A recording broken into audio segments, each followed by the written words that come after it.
It's become clear to everyone with a brain, which unfortunately isn't that many people these days, that Donald Trump will be the Republican nominee for president, despite everything that the Marxist Democrats have thrown at him over the last few years, trying to stop it. And now Pollster Frank Luntz is starting to come to grips with this reality and even has a bigger concern. If you had to bet $150,000 on who's going to win in November, who would you bet on? I never dreamed that I would say this, but I would bet on Trump. I thought it was done. I thought it was over. You don't come back from an impeachment. You don't come back from January 6th. You don't come back from any of this. Bunch of bogus indictments, trumped up charges, no pun intended, and fake lawsuits trying to steal his business from him. But he's come back. The guy's a survivor. And his opponent is having so much trouble that I would, at this point, the edge to Trump. But Ron DeSantis is in denial. Despite losing to Donald Trump by 30 points in the Iowa Caucus, he is staying in the race for now and campaigning in New Hampshire because their primary is on Tuesday. So last night, CNN had a special Ron DeSantis town hall where he was asked the obvious question. Donald Trump cruised to a historic victory. What can you do to stop him from scoring another big win here in New Hampshire next week? Well, look, I think that he was the former president of the United States. He's one of the most famous people that's ever been involved in American politics.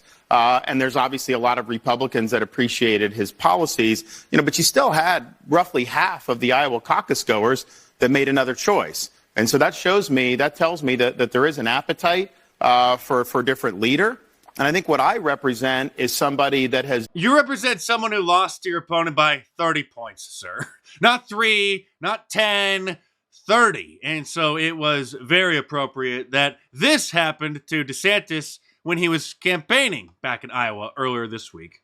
What? Nothing's going to stop us. Real quick, before we get started, thank you, everyone. Governor DeSantis, I want to present to you this participation trophy. Now, probably not going to win the election, right? But we're proud of you for trying. I don't do participation trophy. Sorry, buddy. Sorry, buddy. Sorry. He's special, he's unique, and he's our little snowflake. Thank you. Here you go. If you want the award, we're so... Now, Tomi Lahren, who's getting the big Fox News bucks these days, was a DeSantis supporter. But to her credit, she wasn't an unhinged DeSantis supporter, like the handful of wannabe social media influencers on Twitter or the Never Trumpers. And since she now sees the writing on the wall, this is what she's saying. I think this also shows that Republicans have kind of a real big choice ahead. Do we all galvanize around Donald Trump now, or do we wait a month or a few weeks? And I think, even as someone who is a big supporter of Ron DeSantis, I think that tonight, with this decisive victory for Donald Trump, I think it is time for Republicans to galvanize behind Donald Trump. I do believe he's going to be our nominee, so it's time to set our sights on the general and let's get to work. Now, that's a very reasonable take, and we can't hold it against people who have or had reasonable concerns about supporting Donald Trump as the nominee up until about now, because like she said, if you don't galvanize and get behind him at this point, then you are a never Trumper and you are a de facto Democrat. But the Democrats, who are basically Nikki Haley's base, and the neocons, and divorced women who are Republicans, a lot of people keep wondering, like, who are these supposed Nikki Haley voters or supporters? Because there aren't any Nikki Haley influencers online. None of us have really met a Nikki Haley supporter because it's largely Democrats, like I said, the neocons, but also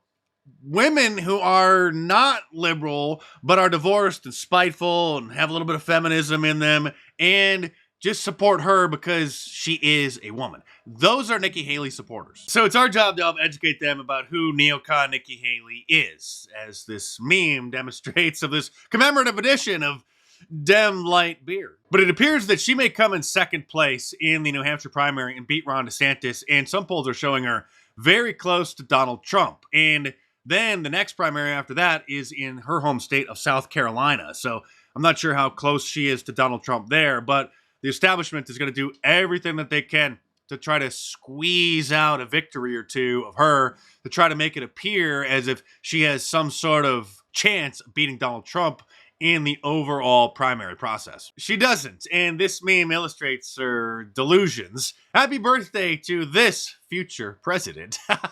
Remember when Hillary Clinton posted her childhood photo wishing herself a happy birthday to the supposed future president? Well, we all know how that worked out. And she just backed out of the planned presidential debate that was supposed to air on ABC News this week against Ron, claiming that she's not going to show up because Donald Trump's not going to show up. And why should Donald Trump show up? It's a total waste of his time to engage with such losers who are 30 points behind him in the polls. So he's out on the campaign trail now with Vivek. This man is going to be your next president to revive them. E pluribus unum. From many, one. And you know how we're doing it? We're doing it by speaking the truth at every step of the way. There are two genders in this country. Period. That is the truth. After his little speech, the crowd started chanting VP, VP, VP, which is a virtual impossibility for numerous reasons. First of which being that he has a little bit too much charisma to be Donald Trump's second in command. Donald Trump's not going to want somebody like that who might tend to outshine him in certain aspects, so he's going to have to pick somebody who's a little more introverted and probably somebody who has experience governing, like a senator or a governor or someone like that. Speaking of vice presidents, however, this is the current vice president who, if, God forbid, anything happens to Joe Biden, is going to be the president of the United States, the leader of the free world, the most powerful person on the planet. I see our college students up there. And let me just tell you, I love Gen Z. I don't know if some people, I love Gen Z. Wait for it. So, okay, for the older adults, this is going to be a humbling thing I'm about to share with you. If someone is 18 years old today, they were born in 2005. Oh, yeah, check that out. Think about that for a minute. Yes, it's called math, and if you do the calculations, Joe Biden was in his mid-60s when they were born. So he was already at retirement age when they were born. Oh, and for those who are concerned that Donald Trump may be a little too abrasive or vindictive if he wins and becomes president again, here he is at his victory speech in Iowa after the caucus, sounding extremely generous and presidential. I want to congratulate Ron and Nikki for having a good time together. We're all having a good time together. And I think they both actually did very well.